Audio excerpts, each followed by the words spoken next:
சென்னை தியாகராய நகரில் உஸ்மான் சாலையில் லலிதா ஜுவல்லரி நிறுவனத்தின் 63வது கிளை பிரம்மாண்டமாக திறக்கப்பட்டது. திறப்பு விழாவில் லலிதா ஜுவல்லரி நிறுவனத்தின் நிர்வாக இயக்குனர் கிரண்குமார் மற்றும் அவரது குடும்பத்தினர் கலந்து கொண்டு மெழுகுவர்த்தி ஏற்றி புதிய கடையை திறந்து வைத்தனர்.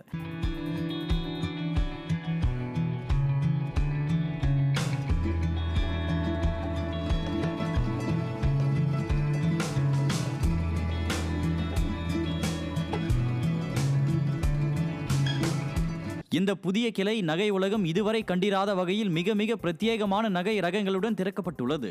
இதையடுத்து செய்தியாளர்களை சந்தித்த லலிதா ஜுவல்லரி நிறுவனத்தின் நிர்வாக இயக்குனர் கிரண்குமார், தற்போது தொடங்கப்பட்டுள்ள இந்த புதிய கிளையில் புது வகையான தங்கம் மற்றும் வைர நகைகள் இடம்பெற்றுள்ளதாகவும் வேறு எந்த நகை கடைகளிலும் இல்லாத வகையில் மிக குறைந்த சேதாரத்தில் விற்பனை செய்யப்படுவதாகவும் தெரிவித்தார்.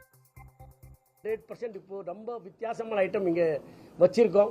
நிறையா டிசைனர் டீம் ஒரு 300 பேர் டிசைனரை ஹையர் பண்ணி ஒரு பீஸ் டிசைன் பண்ணுறோம். எந்த கடையில் இருக்காத ஜுவல்லரி நம்ம லலிதா ஜுவல்லரியில் இருக்கோம். அதே கம்மி சேதாரமில் இருக்கும். ஸோ நீங்கள் கம்பேர் பண்ணி பார்க்கலாம். 100% இப்போ ரொம்ப வித்தியாசமான ஐட்டம் இங்கே வச்சிருக்கோம்.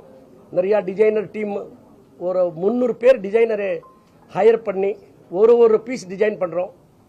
எந்த கடையில் இருக்காத ஜுவல்லரி நம்ம லலிதா ஜுவல்லரியில் இருக்கோம். அதே கம்மி சேதாரமில் இருக்கும். ஸோ நீங்கள் கம்பேர் பண்ணி பார்க்கலாம்.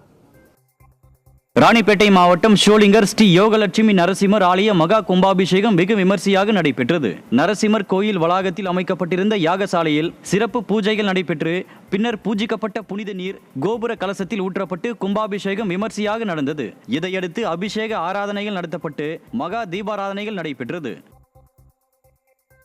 நாமக்கல் மாவட்டம் குமாரபாளையம் விஸ்வகர்மா சங்கத்தினர் அஇஅதிமுக வெற்றி வேட்பாளர் தங்கமணிக்கு முழு ஆதரவு அளித்து தேர்தல் களப்பணிகளை ஆற்றுவதாக தெரிவித்துள்ளனர். குமாரபாளையத்தில் நடைபெற்ற விஸ்வகர்மா சங்கத்தினர் நடத்திய ஆலோசனை கூட்டத்தில் முழு மனதாக அனைத்து விஸ்வகர்மா சமுதாயத்தை சார்ந்த பொதுமக்கள் அஇஅதிமுக வெற்றி வேட்பாளர் தங்கமணிக்கு வாக்களித்து பெருவாரியான வாக்கு வித்தியாசத்தில் வெற்றி பெற செய்ய வேண்டும் என தீர்மானிக்கப்பட்டது.